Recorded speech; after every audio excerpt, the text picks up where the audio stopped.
أعوذ بالله من الشيطان الرجيم. بسم الله الرحمن الرحيم. الحمد لله رب العالمين الرحمن الرحيم مالك يوم الدين. إياك نعبد وإياك نستعين. اهدنا الصراط المستقيم صراط الذين أنعمت عليهم غير المغضوب عليهم ولا الضالين.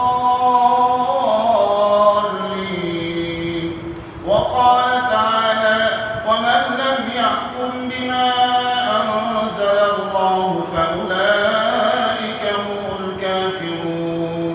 وقال تعالى: ومن لم يحكم بما أنزل الله فأولئك هم الظالمون.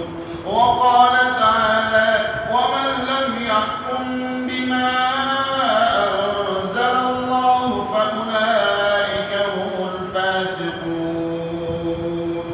صدق الله العظيم. آج میں پاکستان کے اور بنگلہ دیش، ہندوستان اور تمام اس دنیا میں جہاں انگریز کا نظام نافذ ہے، قوانین نافذ ہیں، ان کے سپریم کورٹ، ہائی کورٹ اور دیگر جو جسٹس صاحبان ہیں اور وکلاء ہیں، ان تمام کو اس بات پر مناظرے اور مباحثے کا چیلنج دیتا ہوں کہ پاکستان میں، ہندوستان میں اور بنگلہ دیش اور جہاں جہاں انگریزی قوانین نافذ ہیں، پہلی بات تو یہ ہے کہ یہ ظالمانہ ہے اور طاغوتی ہیں. ان کی وجہ سے پاکستان تباہی کے دہانے پر پہنچ چکا ہے. آج پاکستان میں جو انتہا درجے کے قرضے بن چکے ہیں اور پاکستان کو جو سیاستدانوں نے اور دیگر حضرات نے لوٹا ہے، اس کی بڑی وجہ یہ ہے کہ ہمارا عدالتی نظام قرآن و سنت کی روشنی میں نہیں ہے. اگر عدالتی نظام قرآن و سنت کی روشنی میں ہوتا اور فیصلے قرآن و سنت کی روشنی میں ہوتے تو پاکستان تباہی کے دہانے پر نہ پہنچتا. اگر پاکستان کی عدالتوں میں قرآن و سنت کا نفاذ ہوتا تو مشرقی پاکستان ٹوٹ کر ہم سے علیحدہ نہ ہوتا. فوری طور پر دعویٰ دائر کیا جاتا کہ یہ جو کچھ ہو رہا ہے یہ قرآن و سنت کی روشنی میں غلط ہو رہا ہے اور اس کو روکا جا سکتا. لیکن ہمارے ہاں پاکستان کی عدالتیں ہوں، بنگلہ دیش کی عدالتیں ہوں، میرا یہ دعویٰ ہے کہ ان عدالتوں میں قرآن و سنت کا نفاذ نہیں ہے. یومیہ لاکھوں فیصلے پاکستان میں اور بنگلہ دیش میں اور دنیا میں جو ہوتے ہیں وہ کفریہ نظام کے تحت ہوتے ہیں، طاغوتی نظام کے تحت ہوتے ہیں اور اس نظام کے تحت انصاف نہیں مل سکتا. پہلے تو اللہ تبارک و تعالیٰ کے حکموں کو توڑا جاتا ہے. اللہ تبارک و تعالیٰ کا قرآن اور اللہ تبارک و تعالیٰ کی حدیث کو بطور دلیل کے ان عدالتوں میں پیش نہیں کیا جا سکتا. افسوس اور دکھ کا مقام یہ ہے کہ ہمارے جو یہ نظام ہے یہ نظام ظالمانہ بھی ہے اور طاغوتی بھی ہے اور کفریہ بھی ہے. ظالمانہ اس لیے ہے کہ ان عدالتوں کے اندر بہت سارے لوگوں کو جو ہے استثناء حاصل ہے. کچھ کو تو استثناء قانوناً حاصل ہے. وزیر اعظم ہو، صدر ہو، وزراء ہوں اور لوگ ہوں، ان کو استثناء حاصل ہے. جب تو جو قرآن و سنت کا نظام ہے اس میں کسی کو استثناء حاصل نہیں ہے. خلیفہ وقت کے خلاف بھی عدالت میں دعویٰ دائر کیا جاتا تھا اور خلیفہ وقت خود سامنے پیش ہوتا تھا. لیکن یہاں استثناء حاصل ہے قانوناً.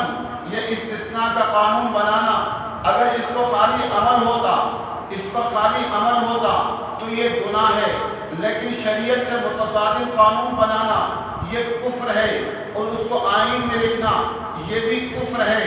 اور یہ کفر ہمارے آئین میں لکھا گیا ہے کہ جی ان کو استثناء حاصل ہوگا، لیکن عملاً صرف ان کو استثناء حاصل نہیں ہے، وزیر اعظم، صدر اور وزراء اور گورنر کو حاصل نہیں ہے، بہت ساروں کو حاصل ہے۔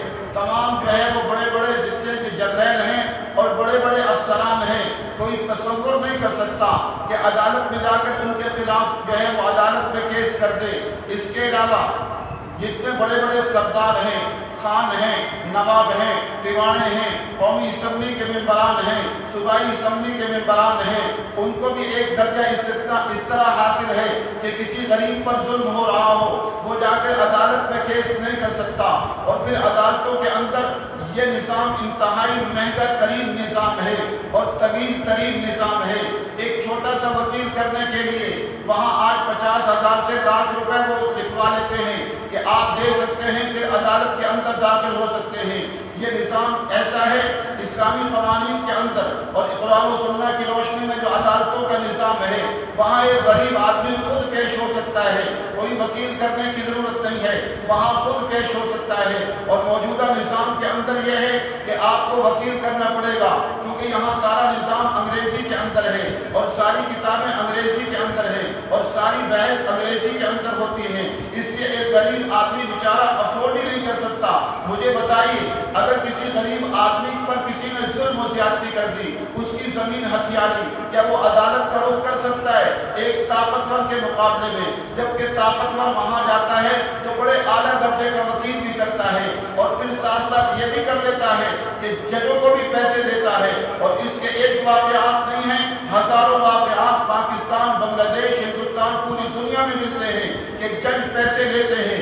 اس لیے ہماری گزارش یہ ہے، التماس و التجا یہ ہے کہ ہم اس طاغوتی نظام کے تحت جو فیصلے کر رہے ہیں، عدالتوں میں جو فیصلے ہو رہے ہیں، وہ قرآن و سنت کی روشنی میں نہیں ہے، اور عدالتوں کے اندر جو ہمارے ہاں کتابیں ہیں، یہ ساری کتابیں قرآن و سنت کے مطابق نہیں ہیں، یہ کفریہ نظام کے تحت ہیں۔ مجھے بتائیے ساری انگریزوں کی کتابیں ہیں کہ نہیں ہیں؟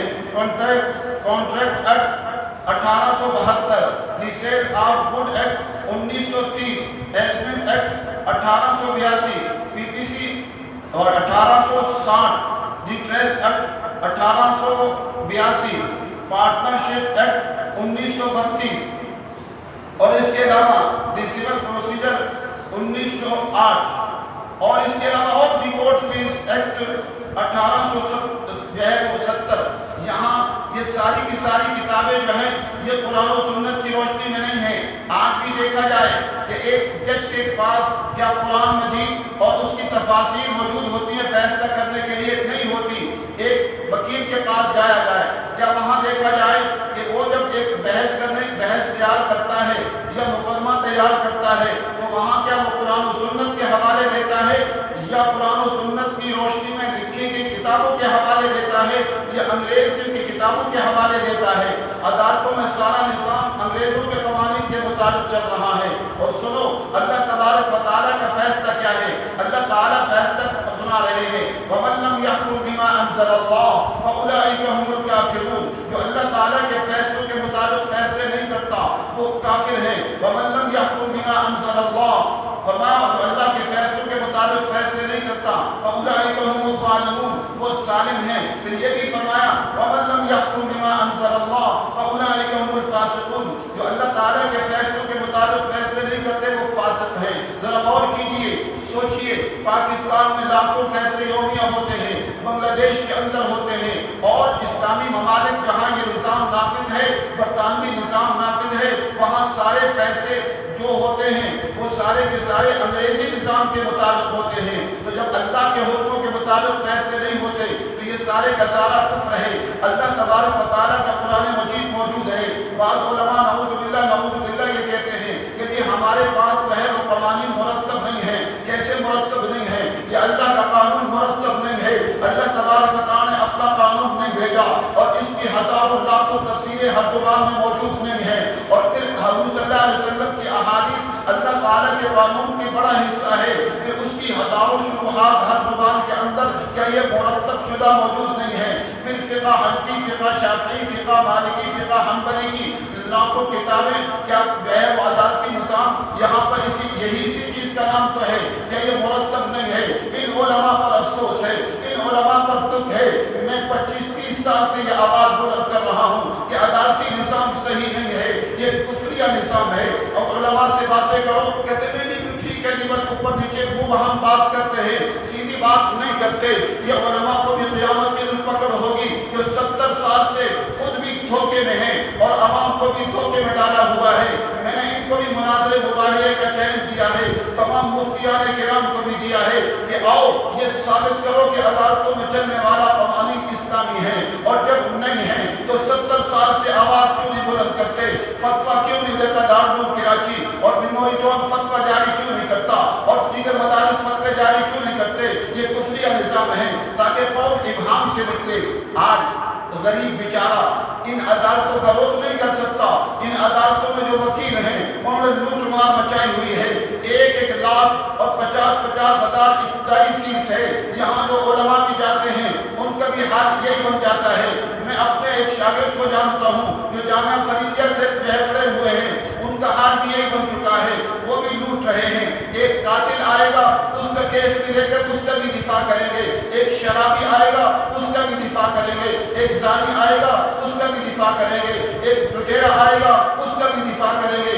شرعاً قرآن کہتا ہے وَلَا تَكُنْ لِلْخَائِنِينَ خَصِيمًا کہ جو خائن ہیں ان کی طرف سے جھگڑنے والے مت بنو۔ تمام وکلاء کو کیا پتہ نہیں ہے؟ ان کو پتہ ہوتا ہے ہمارے پاس جو کیس لے کر آیا ہے ان میں سے ایک بڑی تعداد مجرم ہوتی ہے، وہ کرپشن کرتی ہے، وہ ظلم و ستم کرتی ہے، وہ زنا کرتی ہے، وہ بچیوں سے زیادتی کرتی ہے، وہ بچیوں کی عصمت دری کرتی ہے۔ کہتے ہیں عدالت میں چلے جائیں وہاں انصاف لے لے۔ عدالتوں میں کیسے انصاف ملے گا؟ وہاں پر یہ دیکھا جاتا ہے کون بڑا وکیل کرتا ہے۔ ایک غریب آدمی افورڈ نہیں کر سکتا کہ ایک چھوٹا سا وکیل کر لیں، اور یہاں پر بڑے بڑے جو لوگ ہیں وہ بڑے بڑے وکیلوں کو کرتے ہیں۔ اور اس کے بعد پہلی بات تو یہ ہے کہ جرأت ہی نہیں ہے۔ یہاں استثناء، وزیر اعظم جو چاہے کرے استثناء، صدر جو چاہے کرے استثناء، اور وزراء جو چاہے کرے استثناء، گورنر صاحبان جو چاہے کرے استثناء۔ اب تو عمل یہ ہے کہ ہمارے جنرل صاحبان جو چاہے کرے استثناء، اور جنرل پرویز مشرف جو چاہے کرے استثناء۔ جب تک وہ بیٹھے وہ ظلم کر رہے ہیں استثناء، اور آگے کا معاملہ پہنچ چکا ہے۔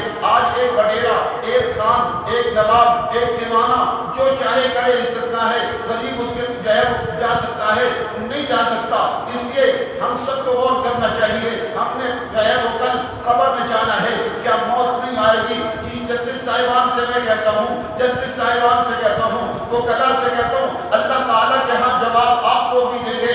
کہا جاتا ہے جی آپ جو ہے سپریم کورٹ اور ہائی کورٹ کے ججوں کو مناظرے مباحثے کا چیلنج کر رہے ہیں، تو سنو، ایک دو ذاتیں ایسی ہیں، دو ہستیاں ایسی ہیں جن کی باتوں کو چیلنج نہیں کیا جا سکتا۔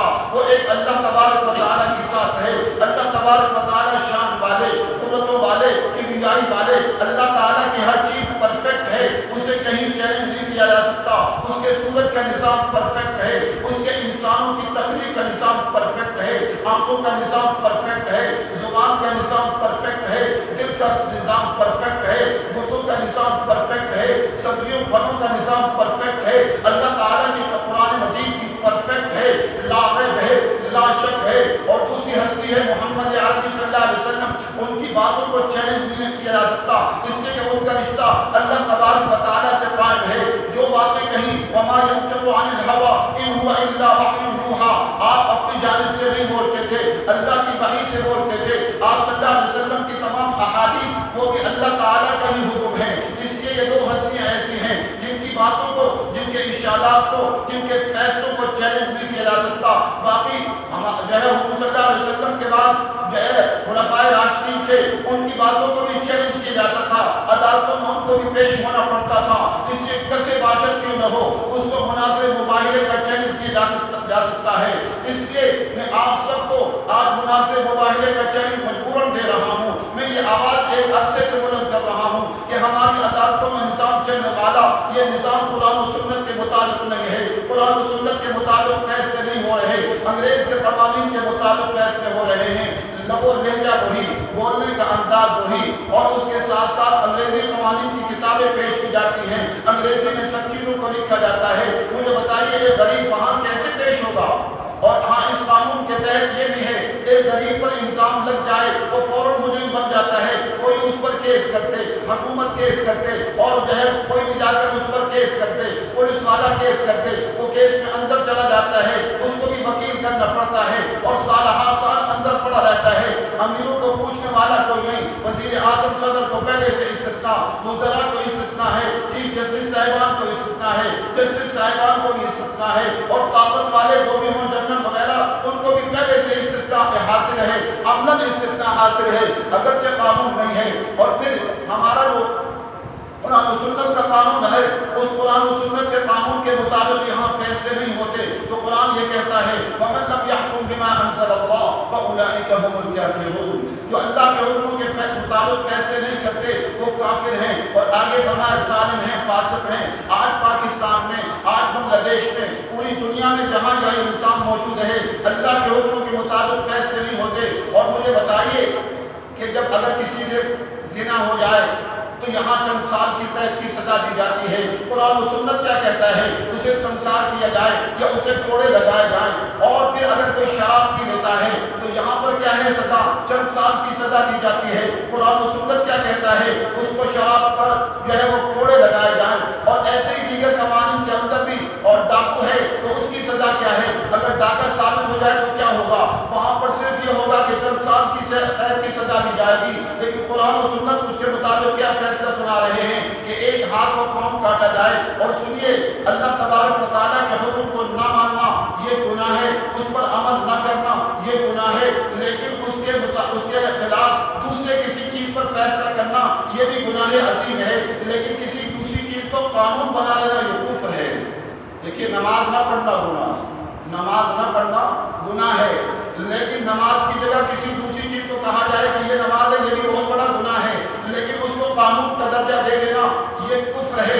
اب دیکھیے، اللہ تبارک و تعالیٰ کے تمام احکامات ہیں جو زنا کے مطابق قرآن کا فیصلہ ہے، اور اس کے علاوہ جو چور کے مطابق فیصلہ ہے، چور کے لیے فیصلہ ہے، ڈاکو کے لیے فیصلہ ہے، اگر اس کو نہ مانا جائے اللہ کے حکم کو تو یہ گناہ عظیم ہے، لیکن اس کی جگہ کوئی اور قانون بنایا جاتا ہے، چند سال کا قانون جیسے آئین میں لکھا ہے، تو یہ کفر ہوتا ہے۔ جو آئین کفر ہو اس کو ہمارے اکابر اور بزرگ اسلامی کہتے ہیں۔ میں نے ان کو بھی مناظرے مباہلے کا چیلنج دیا ہے، اور آپ کو بھی میں صرف مناظرے مباہلے کا چیلنج اور اس لیے دے رہا ہوں کہ آپ کو جھنجھوڑا جا سکے کہ پاکستان انتہائی تباہی کے دہانے پر کیوں پہنچا ہے، غریب کا رہے۔ آج حکومت فیصلے کر رہی ہے، اس کو کوئی پوچھنے والا نہیں ہے، اسمبلی فیصلے کر رہی ہے، کوئی پوچھنے والا نہیں ہے۔ اسمبلی کو کہا جاتا ہے قانون ساز ادارہ ہے۔ قرآن و سنت کی روشنی میں جو ہے میں اس پر بھی انشاءاللہ علماء کو اور جو ہے مناظرے مباہلے کا چیلنج دوں گا کہ اسمبلی کو قانون ساز ادارہ کہنا صحیح نہیں ہے۔ قانون سازی کے کیا شرائط ہیں، اس کے لیے قرآن و سنت کا جاننے والا ہو، اور وہ جو ہے وہ فقیہ ہو، اور جو ہے وہ مجتہد ہو، وہ قانون سازی کر سکتا ہے۔ یہاں وہ لوگ بیٹھے ہیں جنہیں قرآن مجید کا ترجمہ نہیں آتا، تفسیر نہیں آتی۔ مولانا فضل الرحمان صاحب بھی کہتے ہیں قانون ساز ادارہ، اسمبلی قانون ساز ادارہ ہے۔ انشاءاللہ ان کو بھی مناظرے مباہلے کا چیلنج دوں گا انشاءاللہ۔ تو میرا موقف یہ ہے کہ یہ سارے کا سارا نظام کفریہ نظام ہے، عدالتوں میں چل رہا ہے، ظالمانہ نظام ہے، طاغوتی نظام ہے۔ یہاں ایک غریب پیش نہیں ہو سکتا، وہ وکیل کی فیس ادا نہیں کر سکتا، پھر سالہ سال کیس چلتا ہے۔ اس لیے میں کہتا ہوں قرآن و سنت کو نافذ کیا جائے جو آسان ترین ہے، اور وہاں کوئی فیسیں نہیں دینی پڑتی۔ اور جہاں پر ہمارے عدالتوں کے اندر جو کیس چل رہے ہیں 80% جھوٹے ہیں، اس سے جو بھی آ کر کیس کرے پہلے اس سے حلفیہ بیان دی جائے، قرآن مجید پر ہاتھ رکھوایا جائے کہ میں اللہ کو حاضر ناظر جان کر کہتا ہوں میں جو کیس کر رہا ہوں یہ قرآن جو ہے وہ یہ صحیح ہے۔ اگر میں جھوٹا کیس کروں اللہ تعالیٰ کا غضب اور اللہ تبارک و تعالیٰ کی تباہی مجھ پر نازل ہو۔ آپ ہر ایک آنے والے سے یہ جو ہے لے لیں، اور پھر وکیل کی ضرورت پہلی بات تو ہے نہیں، اور اگر وکیل پیش ہو تو وہ یہ کہے کہ میں جو کیس کر رہا ہوں میں نے تحقیق کی ہے قرآن و سنت کی روشنی میں یہ صحیح ہے، اگر میں قرآن پر ہاتھ رکھ کر کہتا ہوں میں جھوٹا کیس دوں اور جھوٹے کیس کی وکالت کروں تو اللہ تبارک و تعالیٰ مجھے تباہ و برباد کر دے، اور جج بھی قرآن و سنت کی روشنی میں فیصلے کرے۔ ان ججوں کے ساتھ علماء کا تقرر کیا جائے، تمام ججوں کے ساتھ علماء کا تقرر کیا جائے، اور پھر چھوٹی بڑی عدالتیں، متحرک عدالتیں ایسے قائم کی جائیں جہاں ان کو فون کیا جائے، جہاں ظلم ہو وہیں پہنچ جائیں۔ یہاں ایک بیچارے پر ظلم ہوتا ہے، جب ظلم ہوتا ہے وہاں وہ اس کی کوئی سنتا نہیں ہے، جب وہ انتہا کو پہنچتا ہے تو وہ بیچارہ قتل کر دیتا ہے۔ نہیں کرنا چاہیے، لیکن انتہا پر پہنچاتا ہے تو یہ نظام اس کو انتہا پر پہنچاتا ہے۔ کسی کی زمین ہتھیاری جاتی ہے اور وہ بڑا آدمی ہے، وہ طاقت والا ہے، وہ قوت والا ہے، عدالتوں میں جا نہیں سکتے اس کے خلاف، عدالتیں سنتی نہیں ہیں، وکیل کے پیسے اس کے پاس نہیں ہیں، وہ مجبور ہو جاتا ہے، جب انتہا کو پہنچتا ہے وہ قتل کر دیتا ہے۔ اگر یہ فیصلے فوری ہو جائیں تو عدالتوں میں جو ہے فوری فیصلے ہو جائیں تو یہ قتل و غارت گری کی نوبت نہ آئے۔ آج ہیروئن انتہا کو پہنچی ہوئی ہے، ہر طرف شراب عام ہے، جوا عام ہے، آج بڑے بڑے وزراء کے پاس سے شراب برآمد ہو رہی ہے، کوئی پوچھنے والا ہے، شراب پورے ملک میں عام ہے۔ کیوں نہ قرآن و سنت کے اگر یہ عدالتیں قرآن و سنت کے مطابق فیصلے کرتی تو ہم ایک درخواست دیتے کہ یہ شراب پاکستان میں ہے، ایک درخواست پر سپریم کورٹ فیصلہ کرتی شراب کو منسوخ کر دیا گیا ہے، ہم ایک درخواست دیتے کہ پاکستان کے اندر جو ہے وہ سودی نظام چل رہا ہے، سودی نظام قرآن و سنت سے متصادم ہے، اللہ کے عذاب کو دعوت دینے کے مترادف ہے، ایک درخواست دیتے وہ اس درخواست پر فیصلہ سنا لیتے کہ سود کا نظام ختم کیا جاتا ہے اور جو ہے بے حیائی کے اڈے ہیں، فحاشی کے اڈے ہیں، ہم ایک درخواست دیتے ختم ہو جاتے، لیکن ان عدالتوں میں جاؤ کوئی سنتا ہی نہیں ہے، اس لیے کہ انگریز کا قانون ہے، انگریز کے قانون کے مطابق بے حیائی فحاشی کوئی چیز نہیں ہے، وہ کہتے بے حیائی کی فحاشی مٹل یہ کیا چیز ہے، ہمارے آئین میں قانون میں کچھ بھی نہیں ہے، یہاں بے حیائی ہے، یہاں فحاشی ہے، یہاں اوریانی ہے، یہاں بدکاری کے اڈے ہیں، یہاں زنا کے اڈے ہیں، عدالتوں میں کوئی سننے والا نہیں ہے، اس لیے کہ عدالتوں میں قرآن و سنت کا نفاذ نہیں ہے۔ اس سے میرا مطالبہ ہے کہ پوری قوم پوچھے وکلا سے اور جسٹس صاحبان سے بھی جا کر پوچھے، نجی محفلوں میں ان سے بحث کی جائے کہ ثابت کرو کہ تمہارا یہ جو ہے قانون جو پر تم فیصلے کر رہے ہو یہ قرآن و سنت کے مطابق ہے۔ میں اسلام آباد بار کونسل میں گیا اور اس کے بعد ہائی کورٹ کے اندر اور مختلف جگہوں پر میں نے جتنے بار کونسل تھے میں ان کے پاس گیا اور 50 وکلا سے بحث ہوئی، انہوں نے مانا کہ ہمارا جو عدالتی قوانین ہیں یہ قرآن و سنت کے مطابق نہیں ہے، یہی قوانین ہندوستان میں بھی ہے اور یہ سارے کے سارے وہ انگریز کے قوانین ہیں۔ علماء امت قیامت کے دن آپ کیا جواب دیں گے؟ حضرت مولانا فضل الرحمان صاحب جو کہتے ہیں ہم اسلامی نظام کے لیے 40-50 سال سے کوششیں کر رہے ہیں، وہ جواب دیں، کیا جواب دیں گے کہ اب تک انہوں نے کتنی کوشش کی ہے؟ ان کی کوششیں ایک حکومت کو گرانا اور دوسری حکومت کو بنانا اور اس کے بعد اس کو اس کے ساتھ ملانا،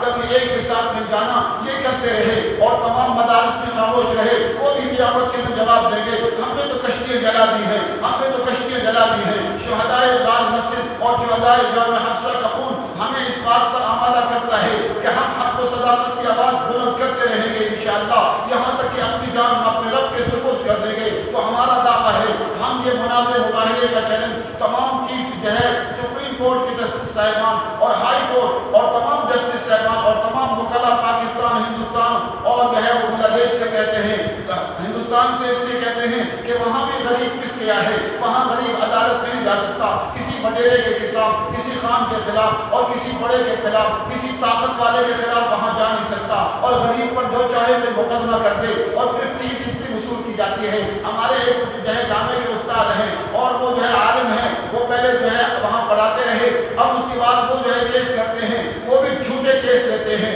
اور جو ہے ظالمانہ فیسیں لیتے ہیں۔ میں کہتا ہوں یہ جو فیسیں لی جا رہی ہیں یہ قرآن و سنت کی روشنی میں غلط ہے۔ آپ کہیں گے کہ یہ سب کہاں جائیں؟ مشکل کوئی نہیں ہے، ان سب کو جو ہے پورے ملک کے اندر لاکھوں عدالتیں چھوٹی بڑی قائم کی جائیں، ان سب کو قرآن و سنت کی روشنی میں قوانین پڑھا دی جائیں، انہوں نے قانون پڑھا ہوا ہے، آسانی سے سمجھ جائیں گے، 6 مہینے کے اندر ان سب کو قرآن و سنت کا قانون پڑھا جا سکتا ہے، پھر آگے کی تربیت حاصل کر سکتے ہیں۔ تمام عدالتوں میں سپریم کورٹ سے لے کے نیچے تک 2 عالم مقرر رکھے جائیں اور وہاں پر وہ ان کے سے پوچھیں کہ ہم فیصلہ صحیح کر رہے ہیں کہ نہیں کر رہے، اور چھوٹی بڑی عدالتیں پورے ملک میں جو ہے نافذ کر دی جائیں، کوئی مسئلہ نہیں ہوگا۔ ورنہ یہ نظام پاکستان کو مقروض در مقروض یہ 30-40 ہزار ارب کا کیوں مقروض ہے؟ کیونکہ قرآن و سنت کی روشنی میں کوئی فیصلے نہیں ہوتے، عدالتیں پوچھ نہیں سکتی ہیں ان کو سب کو استثناء حاصل ہے، وہ دھما چوکڑی مچاتے رہیں، سب کو استثناء ہے۔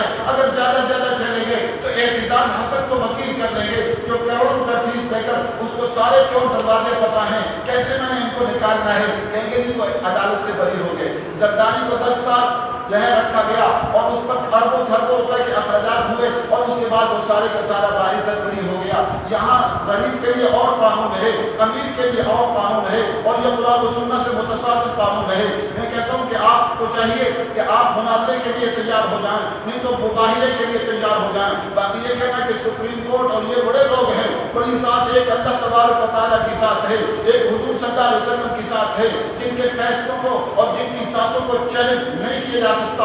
باقی اس کا قرآن و سنت کی روشنی میں بادشاہ وقت کیوں نہ ہو، خلیفہ وقت کیوں نہ ہو، سب کی چیزوں کو چیلنج کیا سکتا ہے۔ اس لیے ہم قرآن و سنت کی روشنی میں مناظرے مباہلے کا چیلنج دیتے ہیں۔ میرے پاس اس پر بڑے دلائل ہیں، اس وقت کے اندر مختصر ہی بات کی جا سکتی تھی، وہ میں نے کر دی۔ اور مدارس دینیہ بھی سوچیں کہ وہ کیوں خاموش ہیں، ان کو پتہ ہے وہ تحقیق نہیں کرتے۔ مبہم علماء سے پوچھا جائے عدالتوں میں قرآن و سنت میں وہ قرآن و سنت ہے، بس ایک مبہم سلسلہ۔ میں ان کو بھی مناظرے مباہلے کا چیلنج دیتا ہوں جو کہتے ہیں عدالتوں میں قرآن و سنت کا نفاذ چل رہا ہے۔ میں کہتا ہوں انگریز کے قوانین چل رہے ہیں، یہ سارے کا نظام باطل ہے، آئین کے اندر کفریہ باتیں موجود ہیں اور نظام بھی کفریہ ہے، عدالتی نظام بھی کفریہ ہے۔ علماء کرام دارالعلوم کراچی کی نور ٹاؤن کوئی بھی مباہلہ کرنا چاہے، مناظرہ کرنا چاہے تو کر سکتا ہے۔ اللہ تعالی ہم سب کا حامی و ناصر ہو۔ وآخر دعوانا الحمدللہ رب العالمین۔ الحمد لله رب العالمين والعاقبة للمتقين والصلاة والسلام على سيد الأنبياء والمرسلين يا ذا الجلال والإكرام يا ذا الجود والكرم يا ذا المغفرة والامتنان يا نور السماوات والأرض يا زين السماوات والأرض يا قيام السماوات والأرض يا مونس كل وحيد ويا صاحب كل فريد. اللهم لك الحمد ولك الشكر عدد صفاتك وعدد مخلوقاتك وعدد أوراق الأشجار وعدد قطرات البحار وعن ذرات جميع الأراضي والمجرات. اللهم صل على محمد وعلى جميع الأنبياء والمرسلين وعلى جميع الصحابة والتابعين وعلى جميع الفقهاء والمجاهدين. اللهم صل عليهم عدد صفاتك وعدد مخلوقاتك وعدد أوراق الأشجار وعدد قطرات البحار وعدد ذرات جميع الأراضي والمجرات. ربنا ربنا ربنا آتنا في الدنيا حسنة وفي الآخرة حسنة وقنا عذاب النار. ربنا ربنا ربنا ظلمنا أنفسنا وإن لم تغفر لنا وترحمنا لنكونن من الخاسرين. اللهم أعز الإسلام والمسلمين. اللهم كسر ومزق نظام الطاغوت والديمقراطية والملوكية في باكستان وفي السعودية وفي جميع الأماكن يا رب العالمين. اے عظمت والے اللہ، اے شان والے اللہ، اے قدرتوں والے اللہ، اے رفتوں والے اللہ، اے بلندیوں والے اللہ، یا اللہ تجھے شہدائے لال مسجد کا واسطہ، جو شہدائے پاکستان کا واسطہ، وہ 15 لاکھ افراد جو شہید ہوئے تھے اور 70 سال بیت گئے، یہاں پر اسلامی نظام کے لیے حقیقی معنوں میں کوششیں نہ ہو سکی، یا اللہ ہمارے اس جرم کو معاف کر دے، ہم سب اس جرم میں شریک ہیں، یا اللہ ان شہداء کا واسطہ اب پاکستان تباہی کے دہانے پر کھڑا ہے، اس کی معیشت تباہ ہو چکی ہے، یہاں امن و امان تباہ ہو چکا ہے، بے حیائی فحاشی اور یعنی انتہا پر ہے، ہیروئن اور شراب نے لوگوں کو تباہ و برباد کر دیا، پورا ملک تباہی کے دہانے پر کھڑا ہے، یہاں سودی نظام چل رہا ہے، یہاں شراب عام ہے، یہاں جوا عام ہے، یہاں بدکاری کے اڈے عام ہیں. ربا ہم کمزور ہیں، ہم ضعیف ہیں، ہم حقیر ہیں، ہم ذلیل ہیں، ہم مچھر کا پر کے برابر بھی نہیں ہیں. تجھے تیری عظمتوں کا واسطہ، تجھے تیری شان کا واسطہ، تجھے تیری قدرتوں کا واسطہ، تجھے تیری رفتوں کا واسطہ، تجھے تیری بلندیوں کا واسطہ، اے سمیع تجھے سمیع ہونے کا واسطہ، اے قدیر تجھے قدیر ہونے کا واسطہ، اے رحمان الرحیم تجھے رحمان الرحیم ہونے کا واسطہ، تجھے انبیاء علیہ السلام کا واسطہ، تجھے محمد عربی صلی اللہ علیہ وسلم کی عظیم ہستی کا واسطہ، تجھے صحابہ کرام کی ہستیوں کا واسطہ، تجھے شہداء لال مسجد کا واسطہ، شہداء قبائل اور شہداء پاکستان اور جو علماء ان دنوں میں بے حساب ہزاروں تعداد میں شہید ہو گئے، جو حکومت خانوں میں پڑے ہیں، تجھ سے التجائیں کر رہے ہیں، تجھ سے منتیں کر رہے ہیں. ربا ہم کمزور ہیں، ہم ضعیف ہیں، ہم حقیر ہیں، تو عظمت والا، تو شان والا. اس ملک کے عدالتوں میں 70 سال سے کفریہ نظام چل رہا ہے، انگریزی قوانین کے مطابق، ان کی کتابوں کے مطابق فیصلے ہو رہے ہیں. اللہ ہم کمزور ہیں، تو اپنی شان دکھا دے، اپنی قدرت اور کبریائی دکھا دے. اس ملک کے تاغوتی نظام کا یا اللہ اس ملک میں اور پوری دنیا میں اسلامی نظام کی بہار نصیب فرما دے، قرآن و سنت کے نفاذ کی بہار نصیب فرما دے۔ یا اللہ یہاں کا غریب غریب تر ہو چکا، یا اللہ اس ملک کو یا اللہ ٹیکسوں کے اندر جکڑ دیا گیا ہے، یا اللہ قدم قدم پر غیر شرعی ٹیکس لگائے جا رہے ہیں، عدالتوں کا رخ کرتے وہاں کوئی سننے والا نہیں ہے، وہاں وکیلوں کی صورت میں لٹیرے موجود ہیں جو لوٹ رہے ہیں۔ یا اللہ غیر شرعی قوانین کی وجہ سے آج پاکستان تباہی کے بہانے پر کھڑا ہے، ربا پاکستان کو بچا لے، ربا پاکستان کو بچا لے، اور یہاں قرآن و سنت کے نفاذ کی بہاریں بنا دے اور بہاریں دکھا دے، اور یا اللہ پاکستان کو پوری دنیا کے لیے ایک مثالی اسلامی ریاست بنا دے، پاکستان کو پوری دنیا کے لیے ایک مثالی ریاست بنا دے کہ پوری دنیا والے یا اللہ ہمارے نظام کو لے، ہم نے تو قرآن کا نظام پوری دنیا کو دینا تھا، ہم نے حضور صلی اللہ علیہ وسلم کی احادیث کا نظام پوری دنیا کو دینا تھا، ہم نے کفریہ نظام خود اپنا لیے، ہمارے اس جرم کو معاف کر دے، اب قرآن و سنت کی طرف آنے کی توفیق نصیب فرما دے، اور قرآن و سنت کے نظام کی فکر یہاں کے ہر بچے بوڑھے کو نصیب فرما دے، عورت مرد کو نصیب فرما دے۔ رب ہم کمزور ہیں، ہماری مخالفت بھی بہت سارے لوگ کر رہے ہیں، ہمیں کسی کی پرواہ نہیں ہے، ہمیں تیرا آسرا ہے، تیرا بھروسہ ہے، تیری ذات پر بھروسہ ہے۔ اے اللہ اپنی عظمت اور شان اور قدرت دکھا دے، اس ملک کے طاغوتی نظام کا خاتمہ فرما دے، اور پوری دنیا کے طاغوتی نظاموں کا خاتمہ فرما دے۔ آج سعودی عرب میں بادشاہت کی صورت میں طاغوتی نظام چل رہے ہیں، دوحہ قطر اور مصر اور جزائر میں چل رہے ہیں، اور کویت میں چل رہے ہیں۔ آج پوری دنیا ظلم و ستم کی آواز کیا بن چکی ہے، آج غریب غریب تر ہے، مظلوم کی آواز سننے والا کوئی نہیں، بچیوں کو اٹھایا جا رہا ہے، مردوں کو لاپتہ کیا جا رہا ہے، نوجوانوں کو لاپتہ کیا جا رہا ہے، کہ اللہ کوئی پوچھنے والا نہیں ہے۔ ربا تجھے تیری عصمت کا واسطہ، تجھے تیری قدرتوں کا واسطہ، اپنی شان سے ہم پر فضل و کرم فرما دے، اور قرآن و سنت کے نفاذ کی بہاریں پوری دنیا کے چپے چپے پر نصیب فرما دے، اور طاغوتی نظاموں کا خاتمہ پوری دنیا میں فرما دے۔ ہم کمزور ہیں، ہم ضعیف ہیں، آپ تو طاقت والے، سارا جہاں آپ کا، ساری فضائیں آپ کی، اور سارے جہان کا نظام آپ کا، سورج آپ کی طاقت کی گواہی دے رہا ہے، اتنی بڑی زمین آپ کی طاقت اور عظمت کی گواہی دے رہی ہے، یہ ٹھاٹھے مارتے ہوئے سمندر آپ کی عظمت اور قدرت کی گواہی دے رہے ہیں، یہ بے حساب انسانوں کی تخلیق آپ کی عظمت اور قدرت کی گواہی دے رہا ہے، اور بے حساب انسانوں کے جسموں میں روح کا ڈالنا اور مخلوقات کے جسموں میں روح کا ڈالنا تیری عظمت اور قدرت کی گواہی دے رہا ہے، یہ بے حساب پھلوں اور سبزیوں کی بناوٹ اور اس میں قسم کی لذتیں یہ تیری عظمت اور قدرت کی گواہی دے رہی ہے۔ یا اللہ اب اپنی عظمت کا واسطہ، شان کا واسطہ پاکستان سمیت پوری دنیا میں اسلامی نظام کی بہار نصیب فرما دے، اور جو علماء قید ہیں یا اللہ سب کی علماء اور طلباء اور نوجوان قید ہیں پاکستان میں، سعودی عرب میں، پوری دنیا میں، ان کی رہائی کی صورت اپنی شان اور عظمت سے مقدر فرما دے۔ اے اللہ ہماری مدد فرما، مدد فرما، مدد فرما۔ اللہم صلی علی محمد